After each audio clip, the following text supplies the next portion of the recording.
To learn more about the ongoing climate negotiations, I spoke with Paul Bledsoe. He's the president of Bledsoe Associates, a strategic public policy firm specializing in energy and climate change. He's in Paris, and I asked him about the final push for an agreement and the sticking points between nations.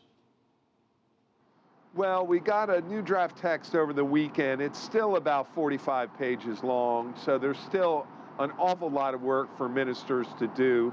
But I think we can see the outlines of an agreement that will reduce global emissions by about 40% over the next decade or so, and maybe get us on the road, at least the beginning of the road, to actually addressing climate change. There's still some major issues to be decided regarding the monitoring of emissions and verifying them. In particular, China and India have been a little skittish about that. The US and Europe are trying to push them. We have some important issues related to financing for developing country clean energy sources and adaptation to climate change. And we have some new provisions that are being added to update the agreement every 5 years and increase the ambitions of mitigation. So there's a lot of work to do in the next 5 days, but I think we're going to get there.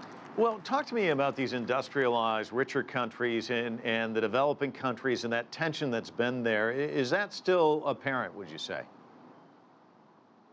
I think it's playing out most especially on the monitoring and verification regimes regarding emissions. You know, the truth is we cannot hold countries accountable for their emissions if we can't accurately record, verify, and monitoring them. So I really think the monitoring of emissions by individual countries is the heart of the agreement, and I think that's going to be the stickiest issue come Friday, Saturday, over the weekend, but I do expect they'll probably get an agreement about Saturday night or Sunday morning. So that's the stickiest issue, but there probably are other thorny issues. What would you say they are? Well, the money. The developing countries want more than $100 billion a year. Developed countries are not quite ready to get that amount on the table yet.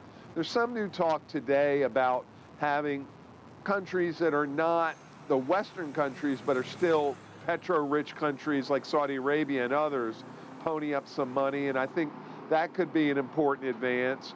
There's some concern about the nature of the agreement, whether it's legally binding or not.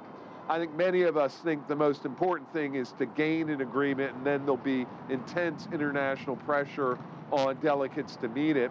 You talked about major nations. For those of us who've been watching President Xi Jinping and Obama meeting in Sunnylands in California, discussing this issue, it was kind of front and center. Then again in Beijing, they reaffirmed that during President Xi's state visit to Washington, D.C. China and the U.S. really trying to push this thing forward. Can you give me an idea of the reaction of the Chinese delegation? Are they kind of disappointed at the slow going? Are they frustrated at all? Well, I think the key issue between the U.S. and China still is this issue of monitoring of emissions, and I think that's what they're frustrated about. The U.S. negotiator, Todd Stern, is taking a tough line. He knows that we have to have accurate data to make sure that emissions actually fall in key countries and that Chinese and other emissions at least peak pretty soon. So that getting the accurate information is the key to that entire framework, and I think the U.S. is pushing very hard on that.